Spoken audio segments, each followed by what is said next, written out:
Hi sir, నమస్తే. నమస్తే sir. ఎలా ఉన్నారు సార్? బాగుంది అంటే టైర్డ్గా ఉన్నాను. టెన్షన్ లేదు, బట్ టెన్షన్ అంటే ప్రోడక్ట్ మీద టెన్షన్ లేదు. ఈ ఫైనల్ కాపీ, ఫైనల్ చిన్న చిన్న థింగ్స్. కానీ పెద్ద పోస్ట్ పోన్ అవ్వడం అన్నది బాగా క్యాష్ చేసుకున్నది మీ సినిమానే. క్యాష్ అంటే అది ఇంకా డేట్ ఇప్పుడు నాట్ ఎవ్రీ టైం. ఇప్పుడు పండగలు కాకుండా మనకి ఏ డేట్ కూడా May 1 హాలిడే, 2nd ఏమో సాటర్డే, సండే, 3rd 3 days ఉండటం అనేది చాలా రేర్. సో అది ఆల్మోస్ట్ ఏదో పండగకి వచ్చిన టైప్ అది. సో అందుకని వచ్చినా కూడా మేము థాట్ ఒకవేళ ఉంటే ఉంటుంది, లేదంటే దిల్రాజు గారు చెప్తే ఇంకొక 1 week అనుకునే జోన్లోనే ఉన్నాం. ఎందుకంటే దొరకదు అంత 3 days అనేది. సో ఇంకా అంతే సార్. పెద్ద వస్తుందా రాదా అన్నది చిన్న కన్ఫ్యూజన్ ఉండేది ముందు అందరికీ. మీరు ఎప్పుడైతే డేట్ వేసారో అప్పుడు రాదేమో అని ఫిక్స్ అయిపోయారు. ఎందుకంటే దిల్రాజు గారి చేతుల్లో ఉంది సినిమా.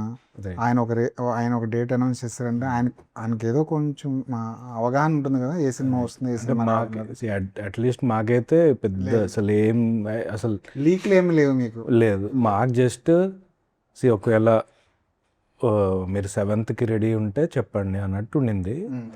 సో ప్రొడ్యూసర్స్ వీళ్ళు ఓటీటీ కానీ అందరితో మాట్లాడతారు కదా, మాకు ఈ టైం డేట్స్ అనేది ఇప్పుడు ఎక్కువ ఓటీటీ వాళ్ళు కూడా డిసైడ్ చేస్తుంటారు. సో ఆ జోన్లో వాళ్ళ టాపిక్, నాకు జస్ట్ కాపీ ఎప్పుడు రెడీ అవటమే నా వరకు హెడేక్. అంటే కాపీ అయిందా, విఎఫ్ఎక్స్ అయిందా, అరే సీజే ఇంక మ్యూజిక్ అయిందా, ఇవి తప్పితే అవునా May 1 అయితే మనం ఎప్పుడు ఇవ్వాలి, యూఎస్ కాపీ ఎప్పుడు ఇవ్వాలి, ఇది తప్పితే మనకు పెద్ద డిస్కషన్ ఉండదు.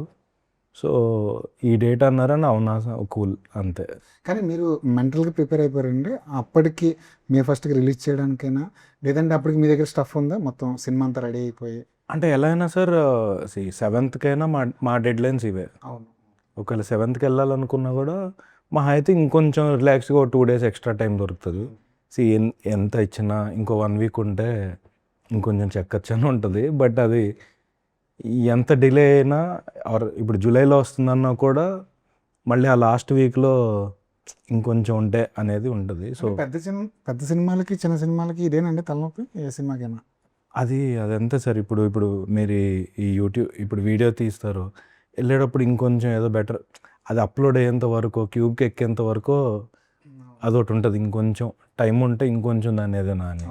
సో అది ఇంకా అది ప్రాసెస్ అది. సరే, ఈ రోజుల్లో ఒక సినిమా అవకాశం రావడం గొప్ప, లేదంటే వచ్చిన అవకాశం నిలబెట్టుకోవడం గొప్ప? అవును సార్. ఏది సార్ మీ దృష్టిలో ఏది ఎక్కువ ఛాలెంజ్? ఫస్ట్ అయితే రావటం, ఎందుకంటే ఉండదు కాబట్టి రావటం. వచ్చాక ఇంకా అది నిలబెట్టుకోవడం అనేది, నిలబెట్టుకోకపోతే ఇంకా పాయింట్లెస్. అంటే ఇంక ఇన్నేళ్ళు మేము అలా చేసాం, ఇంత కష్టపడాం, ఇవన్నీ వేస్ట్. పాయింట్ ఏంటంటే వర్కౌట్ అయితేనే నువ్వేం చేసావు అని అడుగుతారు, లేకపోతే అసలు అయితేనే నీ మాటకు వాల్యూ. అంతే సార్. లేకపోతే నేను అంత కష్టపడ్డా అంటే ఎవడు పట్టించుకోడు. ఎండ్ ఆఫ్ ది డే ఆడియన్స్కి నేను ఎన్నేళ్ళు కష్టపడ్డాను, నేను దీనికి ఏం పడ్డాను అనేది ఎవరికి అనవసరం. సీట్లో కూర్చొని చెప్పలేం కదా.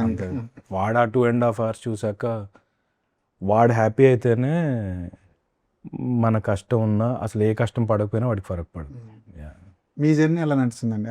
అంటే రైటర్ నుంచి డైరెక్టర్ అయ్యే ఈ జర్నీ ఎలా నడిచిందండి? అంటే యాక్చువల్గా సార్ నేను యూట్యూబ్ చేసేవాడిని, షార్ట్ ఫిల్మ్స్ చేసేవాడిని. ఆ తర్వాత వెబ్ సిరీస్ యూట్యూబ్లోనే, అసలు ఓటీటీ కానీ అవన్నీ లేనప్పుడు వెబ్ సిరీస్ చేశాను నేను. సో వెబ్ సిరీస్ వరకు స్కెచెస్, స్పూఫ్స్ అని ఇంకా వాట్ ఎవర్ యూట్యూబ్లో ఎలాంటి కంటెంట్ చేయొచ్చు అవన్నీ మనం చేస్తాము.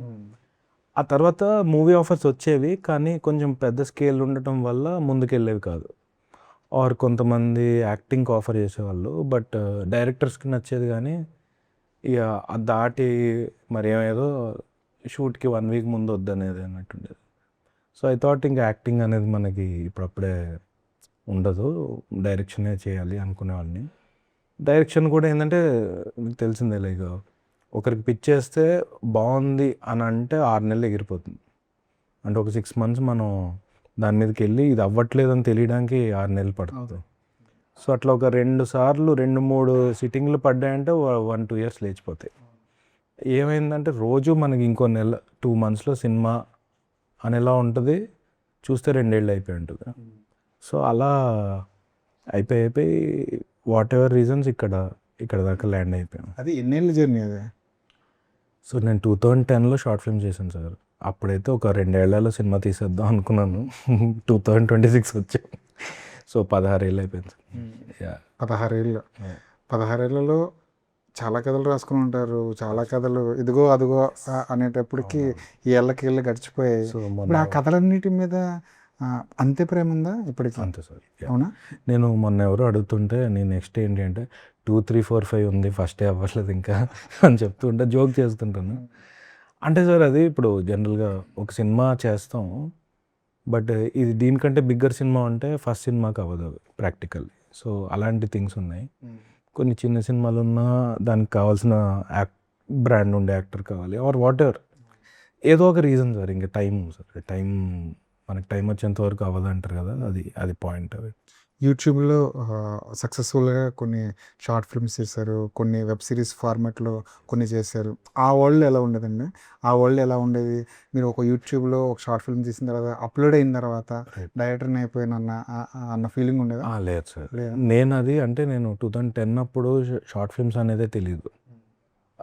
సో అలాంటి టైంలో స్టార్ట్ అయింది కాబట్టి నాకు అది నేను ఎప్పుడు చూసుకునేది ఏంటంటే ఇది స్కిల్కి డెవలప్ అంటే స్కూల్ లాగా నన్ను నేను ట్రైన్ చేసుకోవడానికి షార్ట్ ఫిల్మ్స్ అనేది బెస్ట్ ప్లాట్ఫామ్. ఎందుకంటే ఇప్పుడు ఇక్కడ నేను ఆర్ట్కి ఎవరో ఉంటారు, కాస్ట్యూమ్కి ఎవరో ఉంటారు, అక్కడ అది ఉండదు, మనమే చేయాలి. సో తెలియకుండా ప్రొడక్షన్ డిజైనర్ కూడా మనమే. ఇప్పుడు నేను తీసే షార్ట్ ఫిల్మ్స్ అన్నీ చూస్తే ఒకటే రూమ్లో తీసుంటా, అదే రూమ్లో ఇలాంటి సెటప్ వేసి ఇంటర్వ్యూ చేసి ఉంటా, అదే రూమ్లో బ్యాచిలర్ రూమ్, మంచాలు తీసేసి బెడ్లు వేస్తే బ్యాచిలర్ రూమ్, టేబుల్స్ వేస్తే ఆఫీస్ రూమ్. సో తెలియకుండా ప్రొడక్షన్ డిజైనర్ అదే. సో మనకి అన్ని 24 క్రాఫ్ట్స్ ఫోర్స్ఫుల్గా అవసరం వల్ల నేర్చుకోవాల్సి వస్తుంది. ఇప్పుడు నాకు ఎడిటింగ్ వచ్చు. ఎందుకు వచ్చు అంటే యూట్యూబ్లో మనకి షార్ట్ ఫిల్మ్ బయటికి రావడానికి ఒక ఎడిటర్కి డబ్బులు ఇవ్వలేము, సో మనమే నేర్చుకోవాలి. ఇది షార్ట్ ఫిల్మ్లో తప్పితే మనకి దొరకదు. ఇప్పుడు నేను ఎడిటింగ్ వచ్చింది, నేను ఎడిటింగ్ చేయలేను. సో మెయిన్ ఫిలింకి అది ఎలా హెల్ప్ అవుద్దండి సార్, ఆన్ స్పాట్ ఇప్పుడు ఫాస్ట్గా తీయాలి అంటే ఎడిటింగ్ వస్తేనే ఈ షార్ట్ ఇంకా పడదు, ఇంకా లాగక్కర్లేదు అని సెన్స్ వస్తుంది. రైటింగ్లోనే ఎడిటింగ్ అయిపోతుంది ఇది పడదని. కొన్ని షార్ట్లో తీస్తున్నప్పుడు సపోజ్ పెద్ద డైలాగ్ అక్కర్లేదు, మనోడు ఒక చూపు చూసాడు అర్థమైపోయింది, ఎడిట్లో ఇదే పడుతుందని ఇంకా నెక్స్ట్ సీన్స్ తీయం. దానివల్ల ప్రొడ్యూసర్స్కి అనవసరంగా ఇంకో రోజు ఆ ఎక్స్ట్రా కాల్ షీట్లు ఇవి పడవు. సో ఇవన్నీ మనకి షార్ట్ ఫిల్మ్స్ వల్ల హెల్ప్ అవుతాయి సార్. ఎన్ని షార్ట్ ఫిల్మ్స్ తీసుకుంటారు మీరు? ఒక 20-30 తీసుకుంటాం. 20-30 అండ్ ఒక 2 వెబ్ సిరీస్లు 2-3 అట్లా. ఈ 20-30కి మీ జేబుల నుంచి డబ్బులు తీసి మీరు చేసినవి అన్ని అంతే. ఎక్కువ దేనికి ఖర్చు పెట్టారు? బ్రేకప్ కన్సల్టెంట్కి కొంచెం ఖర్చు ఉంటుంది, అది కూడా ఎక్కువ ఉండదు సార్. నేను ఎక్కువ అంటే కనీసం ఒక అమౌంట్ అంటూ ఉంటుంది కదా, ఉన్న దాంట్లో ఏమో సార్ 2-3 lakhs ఉంటుంది బ్రేకప్ కన్సల్టెంట్కి.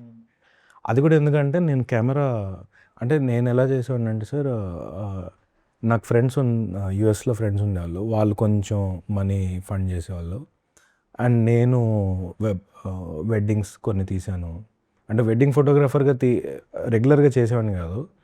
సపోజ్ ఒక వెడ్డింగ్ చేస్తే 1.5 lakh వస్తుందంటే అది వెళ్ళి చేసేసి ఆ 1.5 lakతో చేయడం, మళ్ళీ అవసరమైనప్పుడు ఎవరైనా వెడ్డింగ్స్ అవసరార్థం అది పెద్ద. అలా వెడ్డింగ్స్ చేశాను, బర్త్డే ఫంక్షన్స్ చేశాను. సడన్గా కట్ చేస్తే ఏదో పొలిటీషియన్కి వీడియోలు తీసుంటాను, సడన్గా కాలేజీకి తీసుంటాను. ఒక నెల రోజులు దాని మీద కూర్చుంటే అకౌంట్లో మళ్ళీ 2-3 lakhs పడుతుంది.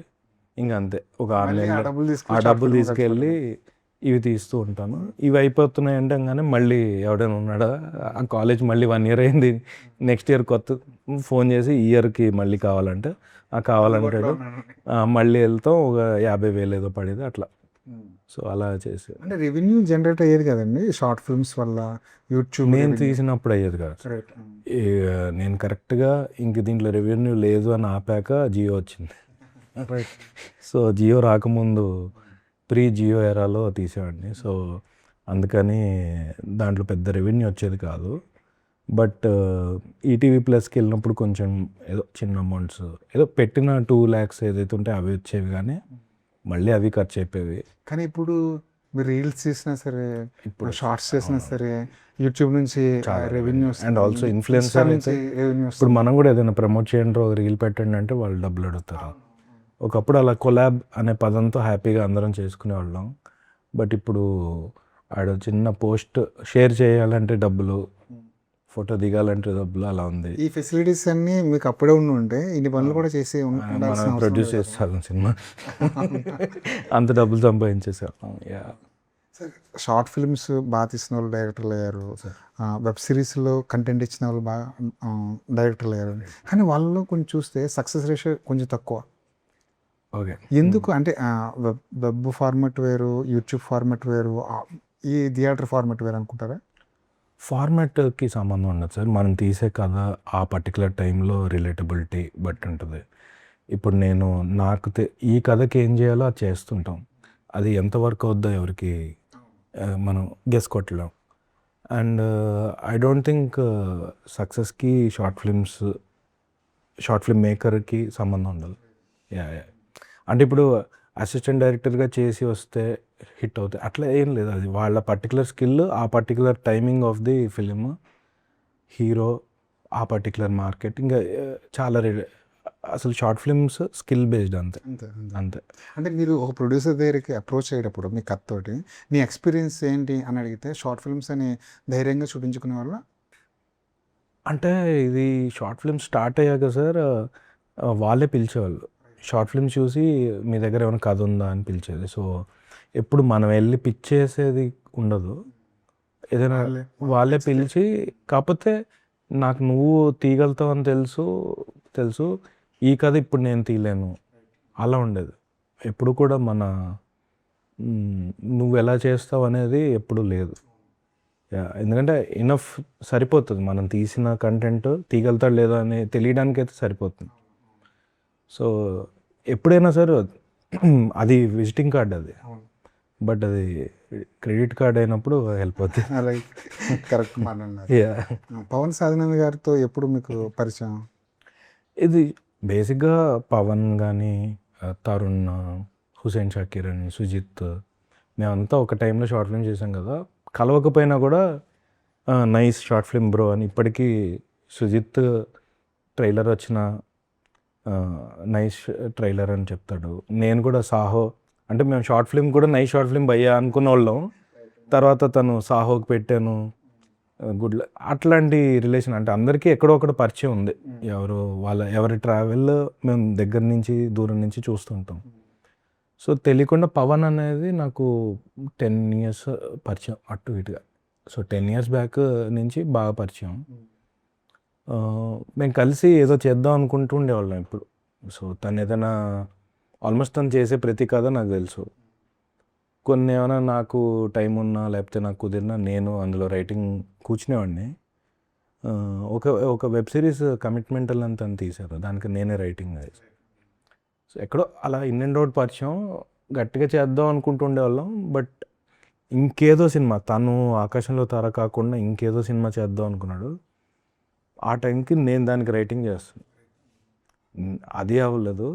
తను ఇంకో సినిమా తీసాడు, నేను ఈ సినిమా తీసాను అన్నట్టు అయింది. బట్ పవన్కున్న పరిచయంతో సడన్గా ఈ లైన్ ఏదైతే సూర్యప్రకాష్ జోస్లా ఆయన దగ్గర విన్నాడు, ఆయన విని ఇదేమన్నా ఇంట్రెస్టింగ్ పాయింట్ ఉంది కథ, సరే నేను కథ చెప్పను కావాలని లైనే చెప్పాడు. సో దట్ నా పర్స్పెక్టివ్ ఇంకో యాంగిల్ ఏమైనా వస్తుందేమో అని. సో నేను పూర్తి కథ కూడా చెప్పాలంటే నాకు వినలేదు.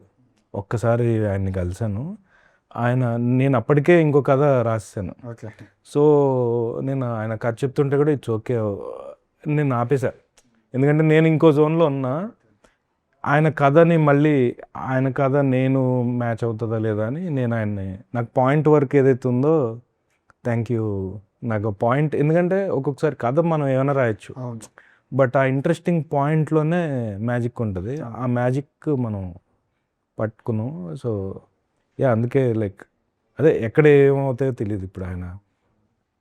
సో నేను రాసుకున్న కథలు కాకుండా ఇది తీసాను, అదే వెరైటీ. అసలు అది నేను ఎప్పుడు అనుకోలే, మన దగ్గర ఎంత బ్యాంక్ ఉన్నాయి కదా ఇందులో ఏదో తీసుకుంటాం అంటే అసలు ఆ పాయింట్ అండ్ ఫస్ట్ టైం నేను ఈ సినిమా ఓకే అయినప్పుడు నేను కథ రాయలేదు. ఓరల్గా ఉండింది, ఆన్ పేపర్ పెట్టలే. నేను అసలు ఆ టైప్ కాదు. నేను చాలా పూర్తిగా స్థాయిలో కథ రాసుకుని మొత్తం బౌండ్ స్క్రిప్ట్ పెట్టుకుని మాట్లాడాలి ఏంటిది అనుకునే టైపు నేను. ఫస్ట్ టైము నేను రాయలే అంటే అది అసలు ఊరికనే ఓరల్గా చెప్తుంటే నవ్వేసి ఓకే అని అయిపోయింది. నేను తెలిస్తే రాసేవాడిని కాదు కదా ముందే, అనవసరంగా ప్రెప్తో రాసేవాడిని అని. కొన్ని కథలు అలాగే జనరేట్ అవుతాయి అంతే ఇంకా అంతే సార్. మన మైండ్లో ఉండిపోతుంది. అంటే జనరల్గా ఒక 1 monthలో ఓరల్గా ఏదైనా వస్తుంది. నేను నరేట్ చేసేవాడిని కాదు. లేదు మనం టక్కుమని స్క్రిప్ట్ ఏదంటే బాగోదు అని దాన్ని ఒక 3 నెలలు కూర్చుని రాసాకే కలిసేవాడిని. సో ఇది అలా అవసరం రాలా అసలు. ఒక 1 monthలో అన్నీ సెట్ అయిపోయినాయి సడన్గా. 1 monthలో జస్ట్ పవన్కి ఒక ఇలా వచ్చింది మొన్న అనుకున్నాం కదా, ఇలా వచ్చిందంటే నవ్వుకున్నాడు, చేద్దాం అనుకున్నాడు. ఒక మల్టిపుల్ ప్రొడక్షన్ హౌస్లకి కొలాబరేటివ్గా అడుగుతున్నారు. సడన్గా భాను గారు, కళ్యాణ్ గారు వచ్చి మనం చేస్తున్నాం అన్నారు. ఓకే అన్నాం. 1 dayలో ఎవరు చేస్తే బాగుంటుంది అంటే నాకు ఎందుకు తరుణ్ అన్నాడు. నెక్స్ట్ మీ ఆప్షన్ అది. ఓకే, అసలు ఊరికని క్యాజువల్గా ఎవరైతే అని బాగుంటుందండి, నాకు ఎందుకో తరుణ్ సెట్ అవుతాడు అనిపిస్తుంది అంటే అవునా సరే అని ఫోన్ పెట్టేశాడు. మళ్ళీ ఫోన్ చేసి రేపు 11 o'clockకి ఆఫీస్లోకి వెళ్దాం అన్న. సరే అన్న. తరుణ్ పరిచయం ఉంది కాబట్టి నేను పెద్ద ప్రిపేర్ అయ్యలేదు. అండ్ తరుణ్ కూడా నేను చేయనబ్బా ఇప్పుడు యాక్టింగ్ చేయట్లేదు ఇంకా చాలా అన్నాడు. ఊరికనే విను అని లైన్ చెప్పాడు. ఇంట్రెస్టింగ్ అంటే నువ్వు ఒకసారి నరేషన్ విను, తర్వాత నువ్వు నీ ఇష్టం అన్నాడు పవన్. వెళ్ళాము. తన కాన్ఫరెన్స్ రూమ్లో అందరు వాళ్ళ టీంతో సహా చెప్పినాం. అందరు నవ్వుకుంటే ఎంజాయ్ చేశారు. ఇలా కొట్టి వద్దనుకుంటే మళ్ళీ యాక్టింగ్లో దింపుతున్నావు. ఇప్పుడు నన్ను తిట్టుకుంటారు ఎందుకు యాక్టింగ్ చేస్తావు అని. నువ్వే నీ పేరే చెప్తాను. సరే నా పేరు చెప్పు కావాలంటే యాక్ట్ చేయను. అలా ఓకే అంది. దాని immediate next day morning 9 o'clock 10 o'clock JD గారు ఆఫీస్లో ఉన్నాం. ఆయన చేస్తున్నారు. అసలు కన్సిక్యూటివ్ డేస్ అంటే ఇన్ని ఏళ్ళ తర్వాత సడన్గా ఒక 1 week స్పాన్లో ఓ ప్రొడ్యూసరు ఏంటి హీరోలు ఇద్దరు అసలు అంతా ఏదో అయిపోయింది ఇట్లా సడన్గా. చూసారా టైం ఎలాంటిదంటే ఒక కథ పట్టుకుని ఇది ఓకే అయిన తర్వాత 6 నెలల తర్వాత అది కాదనుకుని మళ్ళీ ఆ కథ ఇంకొకరి దగ్గరికి వెళ్ళి టైం ఇలా కొలాప్స్ అయిపోతుంది. ఒక రోజు వస్తుంది, ఆ రోజు అంతా మ్యాజికల్గా జరిగిపోతుంటారు. ఎగ్జాక్ట్లీ. మీ ముందు షార్ట్ ఫిల్మ్స్ తీసి మీలాగే ఒక కుర్రాడు వచ్చాడు, సుజిత్ లాంటి కుర్రాడు వచ్చాడు. వచ్చి స్ట్రైట్ అవే ఒక పెద్ద సినిమాలు చేసి స్టార్ హీరోలను డైరెక్ట్ చేస్తున్నాడంటే ఇన్నర్గా మీ ఫీలింగ్ ఏంటంటే మీకు కూడా అంత గట్ ఫీలింగ్, మీకు కూడా కాన్ఫిడెంట్ బిల్డ్ అయ్యేదా? సుజిత్ దగ్గర నుంచి ఇప్పుడు వస్తున్న మన లిటిల్ హార్ట్స్ టీం వరకు ఇప్పుడు సింజిత్ అనేవాడు నా టీమే. నేను వీడియోస్ తీసేటప్పుడు వాడు కాలేజ్ కంటే నాతోనే ఎక్కువ ఉండేవాడు. వాడు ఇంటర్లో వచ్చి నా దగ్గర నా చేస్తా అనే టైప్లో వచ్చాడు. ఆ తర్వాత నా టీం ఇంకా వాడు ఇంట్లో కంటే నాతో ఎక్కువ ఉండేవాడు. ఇప్పుడు సో సుజిత్ నుంచి మొన్న లిటిల్ హార్ట్స్ వరకు ఎవ్రీవన్ నాకు ఇన్స్పిరేషన్. అంటే ఒక కాన్ఫిడెన్స్, మన టైం రాలేదు కానీ వస్తుంది. ఇప్పుడు వీళ్ళు చూడు వీళ్ళని ఎంకరేజ్ చేస్తున్నారు ఆర్ వీళ్ళని యాక్సెప్ట్ చేస్తున్నారు. జస్ట్ మన డే ఒకటి వస్తుంది, ఆ రోజు వీల్ సీ అన్నట్టు ఉండేది. సో సుజిత్ కానీ తరుణ్, పవన్, లేకపోతే ఇంకా లైక్ సుహాస్, ఎవ్రీవన్ అంటే అందరు తెలిసిన వాళ్ళే మనకి. అందరూ యూట్యూబ్లో ఉన్నప్పుడు, యూట్యూబ్ చేసేటప్పుడు వాళ్ళందరూ కూడా లైక్ మనం కలుస్తుండేవాళ్ళం. నీ వీడియో అదిరిపోయింది అంటాం, మనల్ని అంటాం, ఇంక ఇదంతా ఉండేది. ఇంకంతే, ఇది అలా చేసుకుంటే అందరు చూస్తుంటే ఒక్కొక్క చిన్న కాన్ఫిడెన్స్ వస్తుంది. ఓకే, లిటిల్ హార్ట్స్ అప్పుడు కూడా బాగా ఎమోషనల్ ఉండేది. లైక్ చూసి నవ్వుకుంటూ ఉంటే సింజిత్ పాటకి నవ్వారు కాత్యాయనికి. సో చూసినప్పుడు అరే మనోడు ఇరగదీశాడు అనేది. ఆ రోజు మనోడు జనాల మధ్యలో ఉన్నప్పుడు కూడా నేను ఫోన్ కొట్టాను నైట్, అరే ఇప్పుడే చూసారా సూపర్ అంటే, మరి ఏంటి సార్ మనం ఎప్పుడు చేస్తున్నాం అంటాడు. సో ఆ ట్రావెల్ అలాంటిది. అంటే వాడు అంత గోల్లో కూడా మనం ఎప్పుడు చేస్తున్నాం అని అంటే అదొక చిన్న, ఇవన్నీ జర్నీస్ కదా సార్. ఎప్పుడైనా అనుకునేవాళ్ళండి కలిసి మనం చేసినప్పుడు ఇలాంటివి చేద్దాం అని? ఎప్పుడైనా ఎప్పుడూ ఏదో ఒకటి అనుకుంటారు. ఇప్పుడు అంతెందుకు ఇప్పుడు పవన్తో కూడా 10 ఏళ్ళ నుంచి అనుకుంటుంటే ఇప్పుడు ఇలా కుదిరింది. సో సుహాస్ ఎప్పుడు కలిసినా మనం ఇది యూట్యూబ్ స్టార్టింగ్ చాయ్ బిస్కెట్ స్టార్టింగ్ స్టేజ్లో కలిసినప్పుడు కూడా సందీప్ రాజు, సుహాస్ వీళ్ళంతా కొలాబ్ అనే పదం కదా మా ఈ యూట్యూబర్స్ది. కొలాబ్ చేద్దాం, వీడియో చేద్దాం, ఈ టైప్లో మాటలు ఎప్పుడు నడుస్తుంది. బట్ టైం అదే, ఇప్పుడు సుహాస్తో నేను ఎప్పుడు చేస్తానో మనకు తెలియదు. ఏదో బిగ్గర్ బెటర్ సెటప్ ఉండి ఉంటుంది, అది కుదరలేదంటే ఏదో బెటర్ ఉండి ఉంటుంది అనుకుంది సమ్డే. ఏదైనా ఇది అయిపోయింది, ఇది ఓకే, నెక్స్ట్ షూటింగ్కి వెళ్ళిపోవచ్చు అనుకున్న మూమెంట్ వరకు వచ్చి ఆగిపోయి సడన్గా ఒక రోజు కొలాప్స్ అయిపోయిన సందర్భాలు చాలా, అట్లీస్ట్ 4-5 టైమ్స్ అయింది సడన్గా. అంటే మనం ఆల్మోస్ట్ ప్రీ ప్రొడక్షన్ అయిపోయి రెక్కీలు అయిపోతూ ఉంటాయి, ఇంకా ఆడిషన్స్ అయిపోతాయి, కొంతమంది సెలెక్ట్ చేసుకుని ఉంటాం. ఆ మూడ్లో అసలు అనుకోం కదా, అసలు డిలే 1 month 2 months అనుకుంటాం, కానీ అసలు ఇది ఆగిపోతుంది అనే థాట్ కూడా ఉండదు. సడన్గా ఆగిపోయి అండ్ లిటరలీ ఎవరు కలవరు, ఎవరు ఉండరు, అది అసలు అది ఒక స్కేరీ స్టేట్లో ఉంటుంది అది. నుంచి ఎలా బయటకు వచ్చేవాళ్ళ? ఇంకా బయట మన ఫ్రెండ్స్కి చెప్పేసి ఉంటాం, పేరెంట్స్కి చెప్పేసి ఉంటాం, ఫ్యామిలీ మొత్తం మన కోసం వెయిట్ చేస్తుంటుంది. అలాంటప్పుడు మళ్ళీ వెళ్ళి లేదు ఈ సినిమా చేజారిపోయిందని చెప్పడం అది ఇంకా అది అలా ఇంకా కాకపోతే దానివల్ల ఏముందంటే ఒక క్యారెక్టర్ బిల్డ్ అవుతుంది. ఫస్ట్ బాధగా ఉంటుంది, తర్వాత అని చెప్తాం, ఏ జల్సాలు ఉంటుంది కదా, మనం మళ్ళీ వెళ్ళాలరా అంటాడు, ఆ టైప్లో అయిపోతుంది. అంటే ఇంకా ఇది కూడా పోయింది, ఇంకా జోక్ అయిపోద్ది అది. అంటే జోక్లా కన్వర్ట్ చేస్తాం, ఏంటి గురుగారు ఇది పోయినట్టేనా, కట్ అయిపోయినట్టేనా అన్నట్టు. ఇంకా దాన్ని ఫన్ చేసి దాన్ని లైటర్ చేసుకోవడం అలా చేసేది. బట్ ఇంకా ఫ్యామిలీ సపోర్ట్ అలాంటి టైంలో లేదురా పర్లేదు ఏదో ఒకటి చేస్తారు. ఈ ఫ్యామిలీ సపోర్ట్ అనేది అప్పుడు మనకి యాక్చువల్గా ఫ్రెండ్స్ కానీ వాళ్ళు యూఎస్లో ఉంటారు, కానీ వాళ్ళు ఫోన్ చేసి సరేరా కొత్త ఉంది కానీ దొరుకుతుంది, ఇక వాళ్ళు మనల్ని ప్యాంపర్ చేయడానికి వాడి బ్యాడ్ లక్ రా మనకి అవకాశాలు వస్తాయి, చేజారిపోతాయి, ఇది ఓకే. కానీ ఏదో ఒక సినిమా చూస్తుంటాం, దానికి 100 కోట్లు 150 కోట్లు ఖర్చు పెట్టుంటారు. ఇలాంటి పాయింట్ మీద 150 కోట్లు ఖర్చు పెట్టి నా దగ్గర ఉంది కదా పాయింట్ అని అన్న ఒక ఫీల్ ఉంటుంది కదా లోపల, అనిపిస్తుంది కదా, చాలాసార్లు అనిపించుంటుంది కదా, అనిపిస్తుంది. అదే రకమైన ఫ్రస్ట్రేషన్ అదే అప్పుడప్పుడు.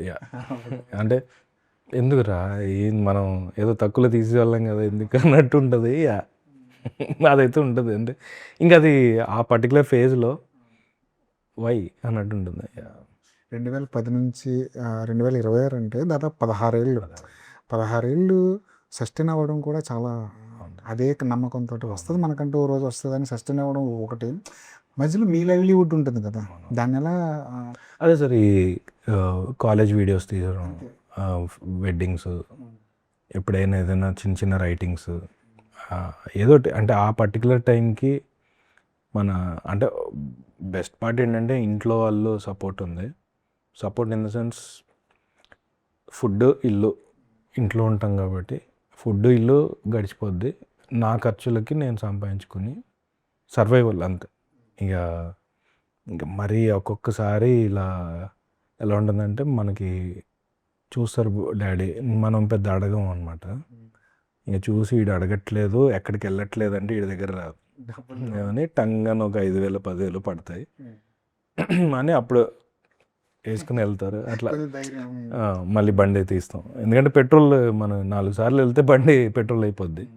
సో వీడు ఎక్కడికి వెళ్ళట్లేదో 3-4 డేస్గా అంటే ఓ వారం రోజులు దాటాక మా ఇంట్లో వాళ్ళు చూసుకొని మెల్లగా అది వేసాను రా డబ్బులు చూసుకొని, ఓకే ఫస్ట్లో అయితే అన్నట్టుండేది, తర్వాత అది కొంచెం అన్నట్టుంటుంది.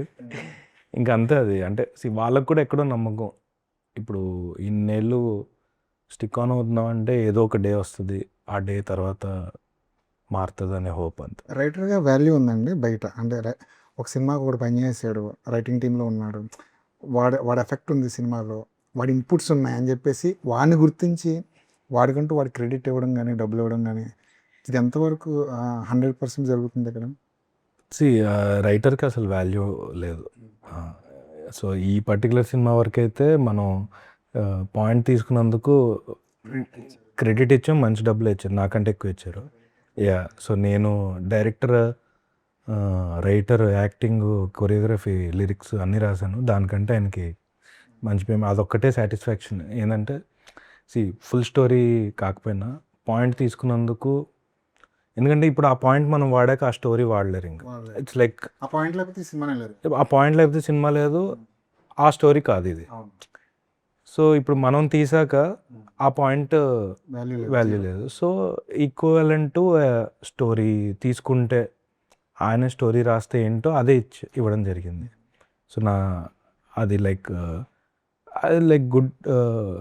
పవన్ కానీ వాళ్ళు తీసుకున్నా అంటే రైటర్, అదే ఇక్కడ డైరెక్టర్ అవడం వల్ల ఆ వాల్యూ తెలుసు కాబట్టి, ఆ పెయిన్ తెలుసు కాబట్టి ఓ మంచి అమౌంట్ ఇచ్చి, ఇక దీనికి క్రెడిట్ కూడా స్టోరీ లైన్ కంటే, ఎందుకంటే స్టోరీ కంప్లీట్ డిఫరెంట్, అసలు సెటప్ కానీ ఎంత డిఫరెంట్. అలా అని మనం క్రెడిట్, మన దగ్గర పదాలు లేవు. సో మూల కథ, స్టోరీ లైన్ తప్పితే మన దగ్గర క్రెడిట్ లేదు. సో దీనికి అది ఇవ్వడం జరిగింది. And we like paid enough. So it's good thing. But ఓవరాల్గా అయితే రైటర్స్కి లైక్, నేను ఒక సిరీస్కి ఏదో రాశాను, వాళ్ళు చాలా తక్కువ పే చేశారు. లైక్ సంథింగ్ నేను రాసినాక ఒక 80,000 ఏదో ఇచ్చారు. ఇంక బేరం చేస్తే సరే రాద్దాంలే అని రాస్తాను. డబ్బులు లేవు అది ఇది అన్నారు. కానీ దాని పోస్టర్ లాంచ్ అని ఏదో చేశారు. ఆ ప్రొడ్యూసర్ అంటే ఆ ప్రొడక్షన్ టీంలో తెలిసిన వాళ్ళే. ఆ ఒక్క నైట్ 96,000 బిల్ అయింది. అంటే ఒక రైటర్కి 80,000 ఇచ్చి, ఆ పర్టికులర్ ఒక నైట్ పార్టీకి అందులో సగం పిజ్జాలు పడేసి ఉన్నాయి, సగం బీర్లు పడేసి ఉన్నాయి, దానికి 96,000 అయింది. సో అప్పుడు అనిపించింది వీళ్ళ కన్నా రైటర్ వాల్యూ తక్కువ అని. అది కూడా పోనీ ఏదో ఫుల్ తాగారంటే, ఆ ఒక్క నైట్, జస్ట్ ఒక నైట్ పార్టీ కంటే రైటర్కి తక్కువ ఇచ్చారు. Okay cool. సో సమ్డే దాన్ని మనం బ్యాలెన్స్ చేయాలి అనుకున్నారు. మీ సినిమాతో, మీ ఫస్ట్ సినిమాతోనే అది బ్యాలెన్స్ చేస్తారు. సో అట్లా అంటే ఇలాంటివి చూసానండి, రైటర్లు అందరూ డైరెక్టర్లు అయిపోయాయి. నా విషయం అయితే అది కాదు, కానీ మేబీ అదే ఉండొచ్చు. మరి మీ విషయంలో ఏదై ఉంటుంది? నా విషయంలో నేను అంటే నాకు రైటింగ్, డైరెక్షన్ అనేది, యాక్టింగ్, రైటింగ్, డైరెక్షన్ మూడు నాకు అసలు అది ఒకటే. నాకు అసలు అది వేరే అనేది తెలియదు నాకు. నేను ఆన్ పేపరే స్టోరీలో రాయను, సీన్ షార్ట్స్ రాసేస్తాను ఒక్కొక్కసారి. ఇది సింగిల్ లాంగ్ టేక్ వస్తుంది, లేదా రాసేటప్పుడే ఆ జోన్లో ఉంటుంది అనమాట. సో ఎడిటింగ్ తెలియడం వల్ల రాసేటప్పుడే ఇక్కడ కట్టు పడుతుంది అనేది కూడా రాసేస్తాను. సో నేను స్క్రీన్ ప్లేనే రాస్తాను డైరెక్ట్గా. నాకు ప్రాపర్ స్టోరీ రాయటం, స్క్రీన్ ప్లే బట్టి స్టోరీ ఏంటని ఏదో మన IMDbలో ఇవ్వడానికి తప్పితే, పిచ్ చేయడానికి తప్పితే స్టోరీలో ఎప్పుడు రాయలేదు నేను. ఈ టైటిల్ అవుతుంది గాయపడ్డ సింహం అన్న ఐడియా టైటిల్. నేను పవన్ గారు కూర్చుని ర్యాండమ్గా మాట్లాడుతుంటే గాయపడ్డ సింహం ఎలా ఉంటుందని ఇద్దరం అనుకుని టక్కుమని ఫిక్స్ అనుకునే, అసలు ఒక 30 సెకండ్స్లో తీసుకున్న డెసిషన్ అనమాట. కింద క్యాప్షన్ కూడా ఇచ్చారు. అది బేసిక్గా గాయపడ్డ సింహం అని ఫిక్స్ అయ్యాక లోగో ఎలా ఉండాలి అనుకున్నప్పుడు నాకు కొదమ సింహం అలా ఉండాలి అని చెప్పా. సో పవన్ అప్పుడున్న పోస్టర్ డిజైనర్కి చెప్పాడు, చేసి ఇది వచ్చింది. ఇది చూడంగానే don't love it serious matter అన్నట్టు ఉందన్న, క్యాప్షన్ బాగుంది అన్నాడు, అదే పెడదాం.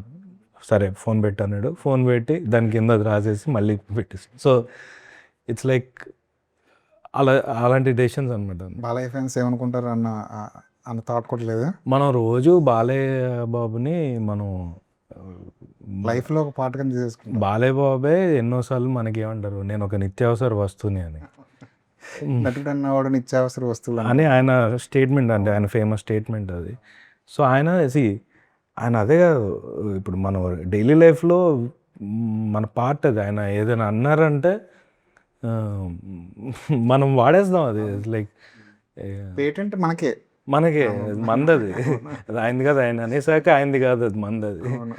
సో మనం అంతా లైక్ ఒక బాలయ్య గారు, చిరంజీవి గారు, వెంకటేష్, నాగార్జున గారు, వీళ్ళందరినీ మనం అలా చూసి వాళ్ళు ఏదైనా అంటే, మనం ఇప్పుడు వెంకీ గారు ఏదైనా ప్యాంట్ కొత్తది, నాగార్జున గారు కొత్త షర్ట్ వేస్తే అది వేసుకుంటాం, బాలయ్య గారు ఏదైనా అంటే అది వాడతాం. చిరు గారు ఏదైనా స్టెప్ వేస్తే అది వేయాలనుకున్నాం. సో మనంతా అలా పెరిగాం. సో మనకు అవే థాట్స్ వస్తాయి, అది పెద్ద ఒరిజినల్ థాట్స్ ఎక్కడ వస్తాయి. సో ఇట్స్ ఫన్ అంటే. అండ్ ఆల్సో ఇది సినిమాకి మన ప్రతి క్యారెక్టర్ వాళ్ళ పాపం సీరియస్గా ఉంటారు, మనకు నవ్వు వస్తుంది. So don't laugh, it's serious matter అనేది ఇది యాప్ట్ అనమాట. ఇంకా థ్యాంక్స్ టు బాలయ్య గారు. ఆయన అంటే కాయిన్ చేయడం కూడా మనకి ఇప్పుడు ఆయనది అందరూ వాడతారు కాబట్టి మనం అది పెట్టినా మనకు రిలేటబిలిటీ వస్తుంది. So they are that powerful. వాళ్ళొక మాట మనకొక ఇదైపోతుంది. టైటిల్ మనకు టైటిల్ అయిపోతుంది. మీ గురించి ఎవరితో మాట్లాడినా మనోడు క్రేజీ మోహన్ స్టఫ్లో ఉంటాడు మనోడు అని చెప్తుంటారు. ఇప్పుడు కూడా నేను పవన్ గారితో మాట్లాడుతుంటే అంతా క్రేజీ మోహన్ బ్యాచ్ అన్నట్టు మాట్లాడుతుంటారు. నిజానికి చాలా గొప్ప కాంప్లిమెంట్ క్రేజీ మోహన్ గారితో పోల్చడం. అది నాకు ఓవర్వెల్మింగ్గా ఉంటుంది, కానీ నేను పెద్ద ఫ్యాన్. అంటే నాకు ఆయన సినిమాలన్నీ చూసా, జంజాల్ గారి సినిమాలు, సంగీతం గారి సినిమాలు, ఇవన్నీ నేను అంటే ఇప్పుడు పంచతంత్ర ఎన్నిసార్లు చూసానో ఇందాక కూడా మనం మాట్లాడుతున్నాం, ముందు వెనక ఒకటి ఉండేదని. సో నేను అది తెలియకుండా ఇన్ఫ్లుయెన్స్ అయిపోయి రియల్ లైఫ్లో కూడా అలాగే ఉంటా. ఇప్పుడు ఏదైనా వచ్చి మాట్లాడితే కూడా ముందు ఒకటి ఉండేది, ఏదో అలాంటి థింగ్స్ ఏవో వస్తుండే. అంటే అది నా part of my body language అయిపోయింది. మన స్విగ్గీ వాడు ఎవరో వస్తే నేను ఆపోజిట్ ఇంట్లో ఉన్నా, వాడు వచ్చి ఇట్లా పెడితే 501లో చూసి ఇలా ఉంటే నేనన్నా మరి ఇలా చూసినాడు, పోనీ అటు వెళ్ళి తీసుకున్నా అన్న. సో ఇప్పుడు అది జోకా కాదా అనేది కాదు, అది ఆ సిచ్యువేషన్ పోనీ అటు వెళ్ళి తీసుకున్నా అన్న సీరియస్. వాడు సడన్గా చూసి హే అన్న వేచాడు. సో ఇప్పుడు అవన్నీ ఇట్స్ పార్ట్ ఆఫ్ మన లైఫ్లో భాగం అయిపోయి అది క్యారెక్టర్స్ రాస్తున్నప్పుడు అది ఆ క్యారెక్టర్స్కి రిఫ్లెక్ట్ అయిపోతాయి అనమాట. సో అలా ఇప్పుడు అది హ్యూజ్ కాంప్లిమెంట్, కానీ నేను కాంప్లిమెంట్ తీసుకునే కూడా like fan moment. It's good. అంటే ఏదైనా రిలేటబుల్ చేస్తే అలాంటివి చేస్తే మనకు కూడా అమ్మాయి పర్లేదు అనుకుంటాం, బట్ ఇట్స్ ఎ కాంప్లిమెంట్ అంతే, మనమే అంత సీన్ లేదు నాకు. లైక్ ఇప్పుడు డైరెక్టర్లు అందరూ కొత్తగా వస్తున్న డైరెక్టర్లు అందరూ చాలా సీరియస్ కథలని, లేదంటే ఒక పెద్ద స్పాన్ ఉన్న కథలని, ఓల్డ్ బిల్డింగ్ కథలని, ఇలాంటివన్నీ వేసుకుని వస్తున్నారు. బట్ లైటర్ వేన్ అని ఒకటి ఉంది, అది చెప్పాలి. ఇప్పుడు క్రేజీ మోహన్ గారి లాగో, జంజర్ గారి లాగో ఇది ఉంది, ఈ సెగ్మెంట్ అలా ఖాళీగా ఉంది, దాన్ని ఎవరు టచ్ చేయట్లేదు అన్న ఫీలింగ్ అయితే చాలా మందిలో ఉంది. ఇంకోటి ఏంటంటే సార్, నాకు క్రేజీ మోహన్ గారు ఎందుకు ఇష్టం అంటే, జంజాల గారు జనరల్గా సార్ నా ఫీలింగ్ ఏంటంటే, ఒక కామెడీ సినిమా చేస్తే ఆ డైరెక్టర్ కానీ రైటర్ కానీ అంత రెస్పెక్ట్ ఉండరు. అంటే స్టార్గా చూడండి. ఇప్పుడు ఒక సుకుమార్ గారిని చూస్తాం టెక్నికల్గా తోపని, బట్ పేర్లు చెప్పను, కానీ ఒక కామెడీ చేస్తే అరా బాగా చేసావు అంటారు, ఆ టోన్ ఉంటుంది, కానీ మీరు అనేది ఉండదు.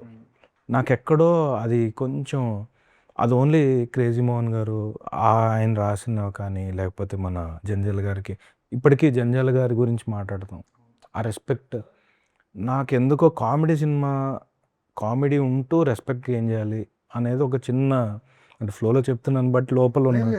నేను చాలా అబ్జర్వ్ చేశాను అది. ఒక ఎంటర్టైన్మెంట్ సినిమా తీసి 100 కోట్లు కొట్టిన డైరెక్టర్ని ఒకలా చూస్తారు, ఒక మాస్ సినిమా తీసి ఒక కమర్షియల్ సినిమా తీసి 100 కోట్ల సినిమా తీసిన డైరెక్టర్ని ఒకలా చూస్తారు. అది ఉంది, ఇది ఉంది. నాకేంటంటే దీంట్లో అందుకే సార్ నేను అంటే టెక్నికల్గా కూడా సౌండ్ ఉండేలాగే ఉంటుంది. అంటే మీకు టెక్నికల్గా ఈజీగా అయితే ఉండదు ఇది. దేర్ ఆర్ ఫ్యూ కొన్ని షార్ట్స్ ఉన్నాయి మేకింగ్లో, అది మీకు చూస్తారు ఏంటంటే అవి టెక్నికల్గా ఎలా తీసామనే డిస్కషన్ అయ్యేలాగా, అంటే కొన్ని ట్రిక్కీ షార్ట్స్ తీయటము, సింగిల్ టెక్స్, ఏదో కొన్ని ఎక్స్పెరిమెంట్స్ చేసాం. అది ఎందుకంటే ఆ ఎఫర్ట్ పెడితేనే, ఇప్పుడు ఊరికని నాకు రెస్పెక్ట్ ఇవ్వు అంటే అవ్వదు, మనం ఒక చెయ్యాలి ఏదైనా వాళ్ళకి. ఇది చూసాక కూడా ఇస్తారా అని కాదు, బట్ మన అటెంప్ట్, నేనేదో క్యాజువల్గా ఒక 4 జోకులు వేసేసి నాకు రెస్పెక్ట్ కావాలంటే ఇవ్వరని నాకు తెలుసు. సో ఒక పెద్ద టెక్నికల్ సినిమా తీయాలి అంటే ఏం ఎఫర్ట్ పెట్టాలో, ఈ సినిమాలో ప్రతి సీను మూడ్ బోర్డ్ చేశాను. ఏలో కొన్ని సీన్స్ ముందే చేసేస్తాను. సో ఏలో ఎడిట్ చేసేసి రేపు ఈ సీన్ ఇలా తీస్తున్నామంటే ఇక ఓవర్ టు డిఓపి, ఇది నా షార్ట్స్, ఇది నా ఇది. అండ్ డిఓపి కూడా ముందు రోజు నా అలాగే కొంచెం హోంవర్క్ చేసే టైప్ అనమాట విద్యాసాగర్. సో కంప్లీట్ షార్ట్స్ రాసుకుంటాము. సెట్లో నేను వెళ్ళి ఇలా పెట్టేది ఉండదు నాకు అసలు అది నేను అలా పెడుతున్న షార్ట్ సెట్లో చెప్తున్నానంటే నా ప్రెప్ లేదని ఫీల్ అవుతున్నాను. సో ఎవ్రీ షార్ట్ లిటరల్లీ మేము ఆఫీస్ రూమ్లోనే. ఆర్టిస్ట్ కూడా ఉండాలి కదా అప్పుడు. అలా కాదు, అంటే ఇప్పుడు ఆర్టిస్ట్ ఇలా నడుస్తాడు, ఇంతలో నడవాలి, ఇంతలో కూర్చుంటాడు, ఇవన్నీ నేను చేసి ఇప్పుడు ఇది జేడి గారు ఇలా కూర్చున్నారు, ఇక్కడ షార్ట్ ఎక్కడ ఉంటుంది, ఇక్కడ ఓకే ఇలా వద్దు, ఇలా ఏమైనా చేయొచ్చా అంటే అలా. So okay. నేను సెట్కి వెళ్ళానంటే ఓన్లీ ఆర్టిస్టులతో ఉంటా. నాకు అసలు సెట్ షార్ట్ చెప్పను అసలు. ఆల్రెడీ ఫిక్స్ లిస్ట్ ఉంటుంది, ఆ లిస్ట్ ఫస్ట్ ఏం తీస్తున్నావు అని అడుగుతా అంతే. ఇదా లైటింగ్ ఇక్కడ సెట్, ఓకే కూల్, వెళ్ళిపోతా. ఇంకా ఆర్టిస్టులు వాళ్ళ టైమింగ్, వాళ్ళ కంఫర్ట్ ఎలా చేయాలి, వాళ్ళకి ఇన్పుట్ అంటే ఈ క్యారెక్టర్ ఇది అని ఇచ్చి ఇంకా వదిలేసి అలా కూర్చుంటా, చేసుకోండి అని వాళ్ళు వెళ్ళి ఇలా బిహేవ్ చేస్తే అయిపోయింది. ఎందుకంటే ఆల్రెడీ ఇప్పుడు ఆ క్యారెక్టర్ ఇదే. ఇప్పుడు జేడి గారు ఇలాంటి గెటప్ వేసుకొని వీళ్ళు ఇలా వెళ్ళిపోయి వాళ్ళ ఆల్రెడీ ధర్మ అయిపోయి ఉంటాడు. ఆయన జస్ట్ ఇలా వాయు ఇట్లా అనగానే అయిపోయింది. ఓకే సార్ టేక్, పెద్ద 100 టేకులు ఏం ఉండవు అసలు, సింపుల్ అనమాట. ధర్మ పేరు కూడా చాలా ఇంట్రెస్టింగ్ గా ఉంది, సత్యధర్మ. దానికి కాయినింగ్ అన్నట్టు ధర్మ అంతే, నాకు అదే గుర్తొచ్చింది. అదే అంతే. సో ఇప్పుడు సత్య ధర్మ అనగానే మీకు ఏం గుర్తొచ్చింది, అదే సో సినిమా అంతా అలాగే ఉంటుంది, మీకు ఏదో ఒకటి గుర్తొస్తుంటుంది అనమాట. ఇప్పుడు కామెడీ గురించి ఇందాక మాట్లాడుకున్నాం, జంజాల గారి దగ్గర నుంచి క్రేజీ మోహన్ గారి వరకు మాట్లాడుకున్నాం. మరి ఈ జనరేషన్లో బాగా రాసిన డైలాగ్స్ బాగా రాసిన రైటర్స్ ఎవరున్నారు? యాక్చువల్లీ ఇప్పుడు మన దగ్గర అనేది బిట్స్ అండ్ పీసెస్లో వాళ్ళు నాకు కొంచెం క్లోజే కాబట్టి నేను ఇప్పుడు వాళ్ళని అలా అని చెప్పాను. కానీ నాకు మలయాళం ఫిలిమ్స్వి ఎక్కువ నచ్చుతున్నాయి. రోమాంచం, ఉన్ని ముకుందన్ అనే ఒక అసోసియేట్స్ అని ఒక సినిమా, ఎక్కువ మలయాళంవి నచ్చుతున్నాయి. తెలుగులో ఎవరు బాగా రాస్తున్నారు? తెలుగులోనా బాగా రాయటం అంటే అందరూ ఇంట్రెస్టింగ్గా రాస్తున్నారు, బట్ అంటే నాకు అందరివి బాగా అని కాదు, నాకు ఇప్పుడు ఎగ్జాక్ట్గా వీళ్ళని చెప్పాను. పిక్చర్ కొన్నిసార్లు అవసరాలు నచ్చుతారు, కొన్నిసార్లు ఇంద్రగంటి మోహన్ కృష్ణ గారు నచ్చుతారు. వివేక్ ఆత్రేయ కూడా చాలా సో వివేక్ మంచి close friend. So Vivek, Tarun కూడా, లైక్ తరుణ్ భాస్కర్ అంటే నాకు తరుణ్ టైమింగ్ నచ్చుతుంది, వివేక్ది ఒకటి ఫ్లేవర్. ఇప్పుడు అంటే సుందరానికి ఉంది, దాంట్లో నరేష్ గారి పార్ట్ ఉంటుంది సెకండ్ హాఫ్లో, ఆ కన్ఫ్యూజన్ ఉంది, అలాంటి రైటింగ్. సో ఒక వివేక్ ఆత్రేయ, ఒక తరుణ్ భాస్కర్, సంథింగ్ ఈ స్పేస్లో ఉండేవాళ్ళు.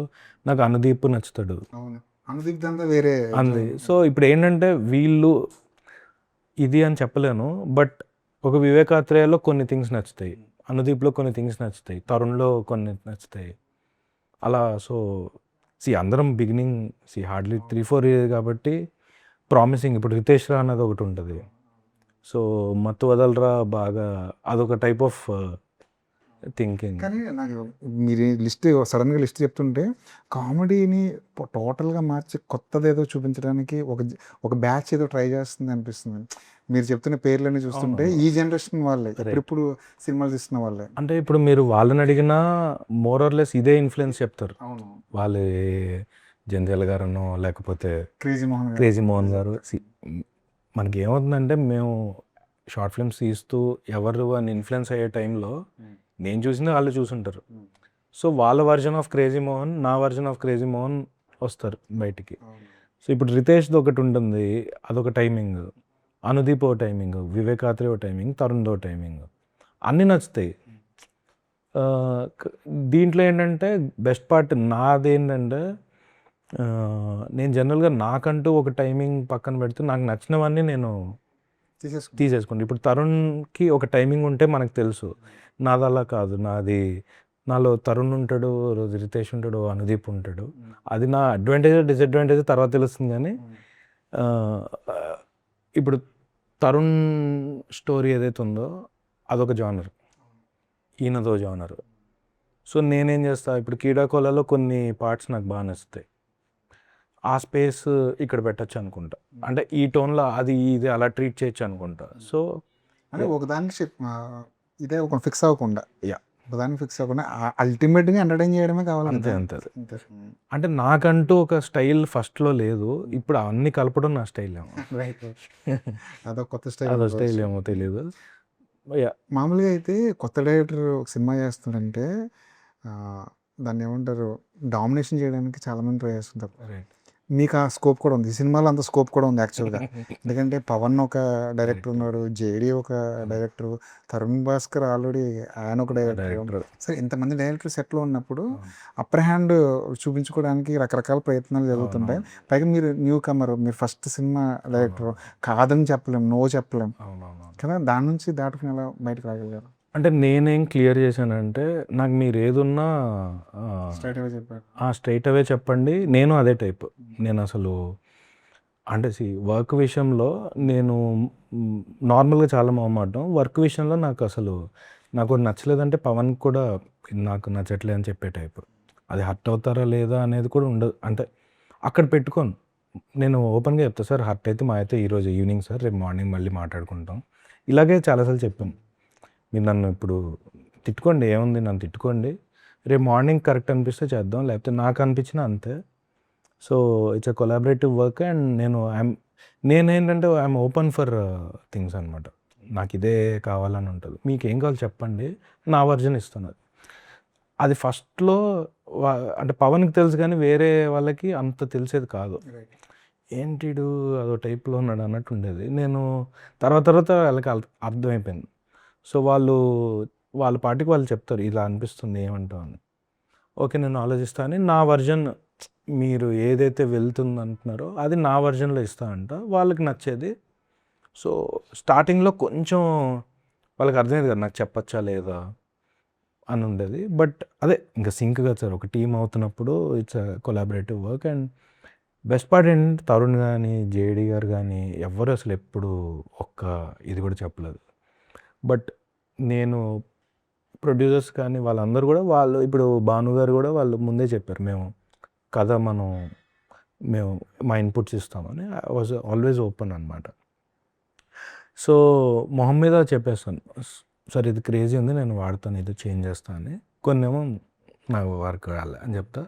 వాళ్ళు కూడా ఫస్ట్లో ఏమన్నా ఫీల్ అయ్యారో తర్వాత తెలుస్తుంది కానీ తర్వాత వాళ్ళకి అలవాటు అయిపోయింది. ఇక మనతో ఒక ఇది ఉంటుందండి. బయట ఎలా మాట్లాడుకుంటారంటే జేడి మోనార్క్ లాగా అనిపిస్తున్నారు బయట జనానికి, సెట్లో అలాంటి వాతావరణం మనకు అనిపిస్తుంది. అసలు ఆయన అంత అంటే అందరూ సపోర్ట్ చేశారు, ఆయన ఫస్ట్ ర్యాంక్. అసలు ఆయన is a wonderful human being. అసలు ఆయన సపోర్ట్ చేస్తే ఇలా ఉంటుందా, అసలు మ్యాడ్నెస్ అనమాట.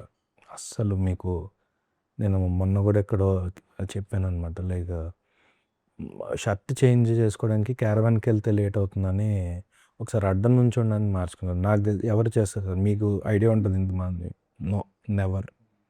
మేము అంటే అసలు నేను థాట్ కూడా రాలేదు నాకు అసలు. Oh shit, second day of షూట్లో ఒక జేడి లాంటి ఆయన లాంటి వ్యక్తి అలాంటి సపోర్ట్ ఇస్తే మనకు కూడా ఒక బూస్టప్ ఉంటుంది. సో డెఫినెట్గా నాకు ప్రొడ్యూసర్స్ అందరూ కూడా లైక్ వాళ్ళకి అంటే డే 1 ఆఫ్ ది షూట్లో వచ్చారు అందరూ. ఫస్ట్ సెషన్ అవ్వగానే ఆ తర్వాత నాకు తెలిసి ఎవరు పెద్ద సెట్కి వచ్చింది గుర్తులేదు నాకు. వచ్చినా కూడా లంచ్ టైంలో వచ్చి అంత ఓకేనా, లేకపోతే ఒక కొత్త ఆర్టిస్ట్ జాయిన్ అయ్యాడు అన్నప్పుడు వాళ్ళని వెల్కమ్ చేయడానికి వచ్చేవాళ్ళు, వెళ్ళిపోయేవాళ్ళు. ఆన్లైన్ నెట్ వస్తుంది, చూసుకుంటారు, ఫైన్. సో ఇప్పటివరకు ఆ ఇదిలో నేను లక్కీయే.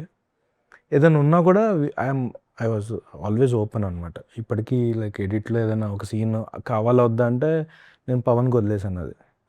ఎందుకంటే ఇప్పుడు నాకు ట్రావెల్ అయ్యి ఒక జడ్జిమెంట్ ఫెటిక్ వస్తుంది. ఇప్పుడు ఇది కరెక్టా రాంగా, సీన్స్ వర్కౌట్ అయ్యి కానీ ఉంచాలా లేదా అనేది బెటర్. నేను పవన్ని ట్రస్ట్ చేస్తాను. సో అది కావాలా వద్దా, యూ టేక్ ద కాల్ అని. సో అలాంటి కొన్ని థింగ్స్ చేస్తాడు. యా, ఈ సినిమాలో ఒక సడన్ ఎంట్రీ ఉంటుంది, ఒక సర్ప్రైజింగ్ ప్యాకేజ్ ఉంటుంది, ఒక గెస్ట్ రోల్ ఉంటుంది, ఎస్, అందులో ఒక హీరో కనిపించిపోతున్నాడు అని చెప్తున్నారు. అది ఎంతవరకు, ఏ రోజు వరకు దాస్తారు, రిలీజ్ డేట్ వరకు దాస్తారా ఆ హీరో ఎవరన్నది? ముందేమైనా రివీల్ చేసే అవకాశం ఉందా? అది హైకమాండ్ డిసైడ్ చేయాలి, నా చేతుల్లో లేదు నేను. సో ఐ థింక్ అది రిలీజ్కి ముందు కొంచెం ముందు తెలుస్తుందేమో. దాన్ని సస్పెన్స్గా ఉంచుతారు. ఇంకేం దగ్గరలోకి వచ్చాం కదా, తెలిసిపోతుంది నాకు తెలిసి. కానీ ఆ మూమెంట్ ఎలా ఉండిపోతుంది, ఎవరు యాక్ట్ చేస్తున్నారని పక్కన పెడితే ఆ మూమెంట్, ఆ పర్టికులర్ ఆ మూమెంట్ ఎలా ఉండిపోతుంది. అదే సో రీసెంట్గానే జస్ట్ ఫ్యూ డేస్ బ్యాక్ దాని ఆర్ఆర్ ఫైనల్ అయ్యి చూసుకుని చాలా రా బాబు ఈ బ్లాగ్ చాలా, అంటే ఈ సెట్ అంటే ఈ పర్టికులర్ రీల్ అంటాం కదా, ఈ రీల్లో ఆ బీజిఎం అవి చూసుకుని చాలా బాబు ఇక పాస్ అయిపోయాం అనే ఫీలింగ్ వస్తుంది కదా. లైక్ అంటే ఎంత కష్టపడతాం, ఏది ఆ డౌట్స్ ఉంటాయి కదా, ఇది మనకు ఓకే, మనం నవ్వుతున్నాం బయట ఏంటని. ఇది ఆ సీన్ వచ్చాక ఒక హై వచ్చింది ఆ పర్టికులర్ మొత్తం సీక్వెన్స్ చూసుకున్నాక. ఓకే ఇంకా అంటే చిన్న అంటే పడుకోక తిండి లేక నీరసం తప్పితే లోపల ఒక చిన్న ఎనర్జీ ఉంది. ఐ థింక్ మనం ఏదైతే కష్టపడి ఫైనల్ అవుట్పుట్ గురించి చూస్తామో దాని దగ్గరలో ఉన్నాం అనమాట. సో డెఫినెట్గా ఇట్ విల్ మంచి హై. అది ఫస్ట్ సినిమా అయిపోయింది, ఇక 2, 3, 4, 5 ఇంకా వరుస కడతారా మీరు అన్నట్టు ఇందాక? అవన్నీ కట్టాలి అంటే ఓన్లీ థింగ్ ఏంటంటే డేట్స్ ప్రాబ్లం లేకుండా వెంటనే ఏదైనా అయిపోతే ఈ ఇయర్లోనే ఈ 1 year నెక్స్ట్ ఇయర్ ఈ టైం కల్లా ఇంకో సినిమా వచ్చేసేయాలి అనేదాకా ఏమన్నా ఇంకా అట్లా ఉంది. ఏదైనా త్వరగా చేయాలంటే ఇది కూడా తెలియకుండా ఏంటంటే మల్టిపుల్ పీపుల్ ఉండడం వల్ల డేట్స్ వల్ల అలా అలా అలా అలా తీసాం. అంటే 1 year స్పాన్లో తీసాం. ఇది తీసింది 50 days అయినా కూడా 350 డేస్లో 50 days అనేది కొంచెం ఇంకా తప్పలేదు. అది మధ్యలో హర్ష గారికి కాలు ఏదో ఫ్రాక్చర్ అయింది, డేట్స్ ఇక మల్టిపుల్ రీజన్స్ వల్ల అలా అలా అలా వెళ్ళింది. సో నెక్స్ట్ ఏంటంటే ఇంత కాంప్లికేషన్, అంటే ఈ సినిమా ఒక రకమైన కాంప్లికేషన్ ఉంటుంది, అది మీకు చూసాక తెలుస్తుంది. కానీ నెక్స్ట్ సినిమా ఏదైనా సింపుల్గా ఫాస్ట్గా ఏదైనా తీస్తే బాగుందని ఉంది, ఏమవుద్దో తెలియదు. అడ్వాన్స్లు ఎవరైనా ఇచ్చారా? లేదు, అంటే ట్రైలర్ చూసిన తర్వాత, టీజర్ చూసిన తర్వాత కొంతమంది అడ్వాన్స్లు ఇవ్వడానికి ట్రై చేస్తుంటారు కదా ప్రొడ్యూసర్లు, అలాంటిది అడ్వాన్స్లు రాలేదు. బట్ ఒక మాటలు అయితే చాలా జరిగి ఉంటుంది. మాటలు అయితే ఇదే 2, 3, 4 సంగతి ఏంటి అన్నట్టే మల్టిపుల్ థింగ్స్ అయినాయి. బట్ 1 కానివ్వండి, May 1st సార్ మొత్తానికి ఒక ఫస్ట్ సినిమా అంటే చాలా హోప్స్తో వస్తారు బయటికి, చాలా చాలా ఏళ్ళు స్ట్రగుల్ ఉంటుంది. ఆ స్ట్రగుల్ అంతా పోయి May 1న మీ టాలెంట్ ఇండస్ట్రీకి తెలియాలి, ఒక కొత్త డైరెక్టర్ మీలో ఏముందన్నది వాళ్ళకి అర్థం అవ్వాలి. మీరు అన్నట్టు 2, 3, 4, 5 అన్ని ఎలాంటి గ్యాప్ లేకుండా చాలా చాలా చాలా త్వరగా రావాలని కోరుకుంటున్నాం. Thank you very much. Thank you sir. All the best. Thank you. నమస్తే.